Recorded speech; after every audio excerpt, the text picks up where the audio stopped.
Hello दोस्तों, स्वागत है आप सभी का हमारे YouTube चैनल एग्जाम बार में। आज 30 अगस्त है और आज की समसामयिकी पर जिन मुद्दों पर हम डिटेल में बात करेंगे उनमें है भारत डिजिटल मिशन माइक्रोसाइट, खेलो इंडिया केंद्र, प्रोजेक्ट वर्ल्ड काइंड क्या है इसके बारे में बात करेंगे और अंत में पनामा नहर, आर्कटिक क्षेत्र और उत्तरी समुद्री मार्ग पर बात करेंगे, क्योंकि इन पर वैश्विक स्तर पर चर्चा चल रही है और यहां से हमारे ज्योग्राफी के प्रश्न जो है वो बन सकते हैं। तो चलिए शुरुआत करते हैं वन लाइनर इंपॉर्टेंट फैक्ट के साथ।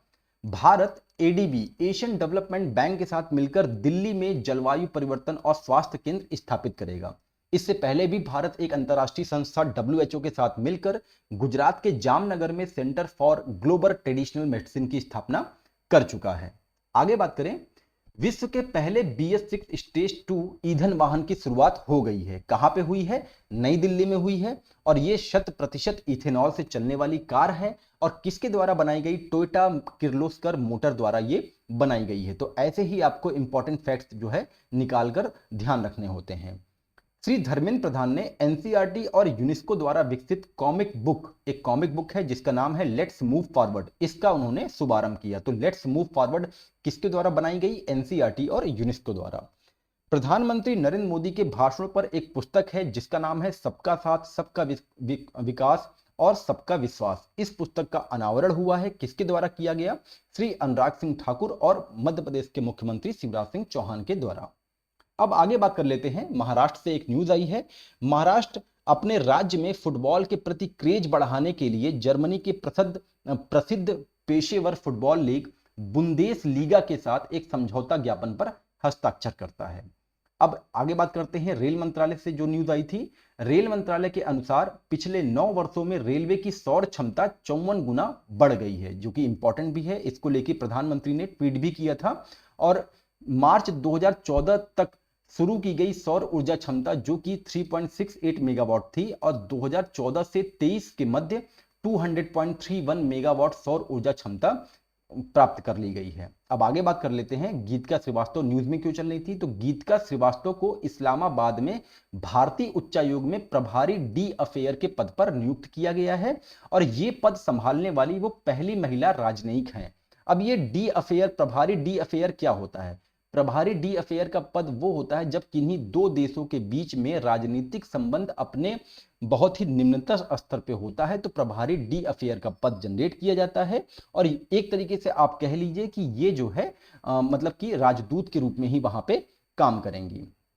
अब आगे बात करते हैं एक समिति के बारे में। एक कमेटी है जिसका नाम है अमिताभ कांत कमेटी। ये कमेटी अपनी रिपोर्ट जो है आवास और शहरी मामलों के मंत्री हरदीप सिंह पुरी को अपनी रिपोर्ट दे देती है, इसलिए ये न्यूज में आई थी। और ये समिति किससे रिलेटेड है?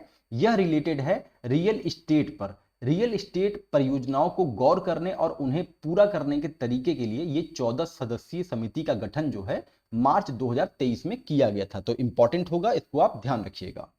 अब आगे बात कर लेते हैं आयुष्मान भारत डिजिटल मिशन के बारे में। ये न्यूज में क्यों चल रहा था?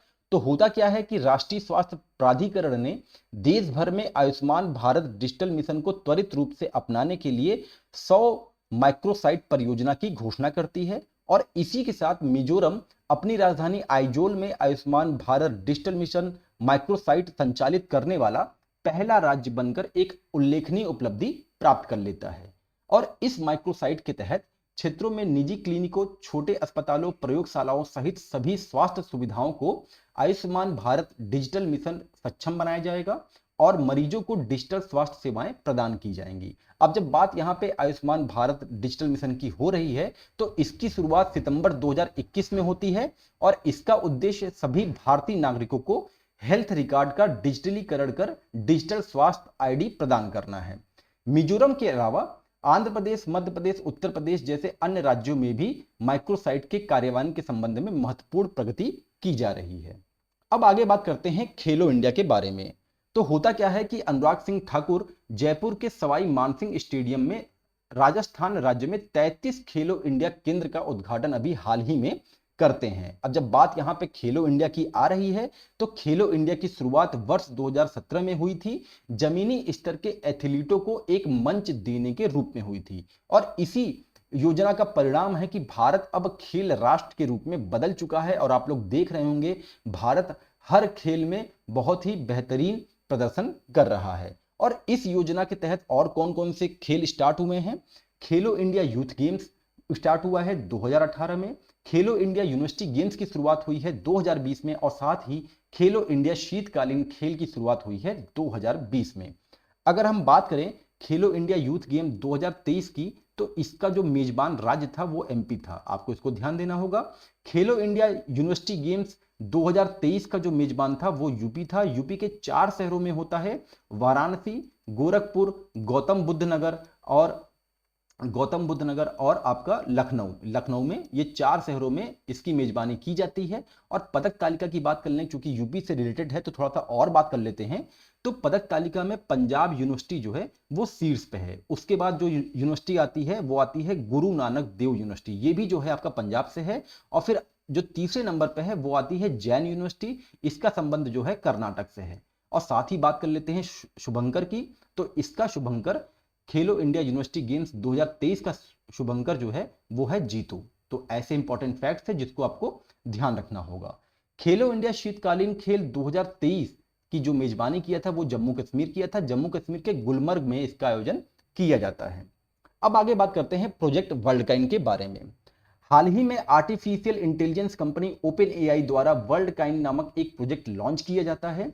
वर्ल्डकाइन एक डिजिटल नेटवर्क बनाने की योजना है और इसमें हर कोई पार्टिसिपेट कर सकता है, डिजिटल अर्थव्यवस्था में शामिल हो सकता है। यह पहल बायोमेट्रिक डेटा एकत्र करने और प्रतियोगियों को वर्ल्ड ऐप के माध्यम से वर्ल्ड आईडी प्राप्त करने में मदद के लिए ओर्ब नामक उपकरण का उपयोग करता है। अब ये ओर्ब करेगा क्या? ये ओर्ब जो है आइरिस स्कैन करेगा। आइरिस स्कैन मतलब आपकी आंखों को स्कैन करेगा, और इसके लिए आपको स्वतः स्कैन करने या कराने के लिए तैयार रहना होगा अगर आपको वर्ल्ड आईडी चाहिए। वर्ल्डकाइन ने भारत में 18 स्थानों को सूचीबद्ध किया है, जिसमें मुख्य रूप से दिल्ली, नोएडा और बेंगलोर हैं, जहां पे ओर्ब ऑपरेटर लोगों की आंखों को स्कैन कर रहा है। अब आगे बात कर लेते हैं पनामा नहर न्यूज में क्यों था।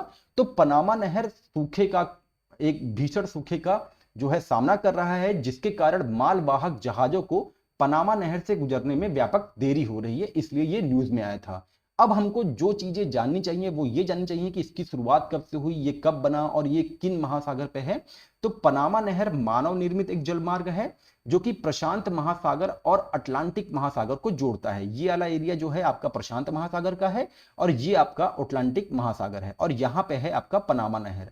और इसी के रूट पे एक मीठे पानी की झील है जिसका नाम है गाटुन झील, ये भी इंपॉर्टेंट है, इसको भी आपको ध्यान देना होगा। और शुरुआत में 1800 के दशक की बात करें तो ये फ्रांसीसी के नियंत्रण में था, लेकिन इस पे संयुक्त राज्य अमेरिका अपना अधिकार करती है और इस परियोजना को 1914 में पूरा कर लेती है।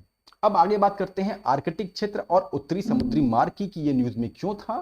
तो आर्कटिक क्षेत्र की राजधानी और उत्तरी समुद्री मार्ग का शुरुआती बिंदु कहे जाने वाले मरमस्क में कार्गो यातायात में भारतीय भागीदारी बढ़ रही है।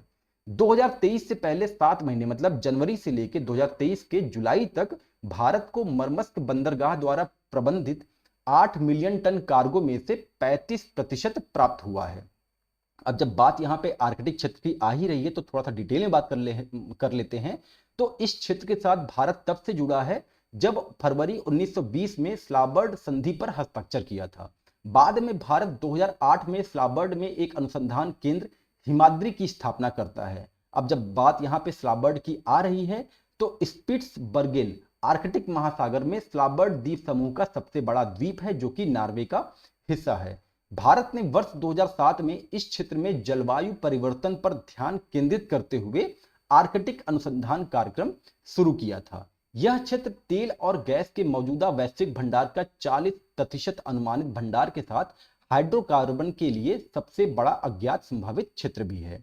अच्छा, अब ये न्यूज आई कहां से? ये न्यूज आई है मर्स्क, एक कंपनी है जो कि विश्व की सबसे बड़ी शिपिंग कंपनी है। तो इसने ये जानकारी दी कि अगर हम अपनी यात्रा ये जो है व्लादिवोस्टॉक से अपनी यात्रा शुरुआत करता है और जाता है सेंट पीटर्सबर्ग पे। तो पहले ये यात्रा करता था स्वेज नहर से, यहां से पूरा ये जो ब्लू लाइन है ये आप देखेंगे ये जो है स्वेज नहर वाला लाइन है। और फिर उसने अब एक अपनी यात्रा शुरुआत किया है कहां से? नॉर्दर्न सी रूट से, उत्तरी समुद्री मार्ग से अपनी यात्रा शुरुआत किया है, जिसके तहत 2 हफ्तों का समय बच जाता है।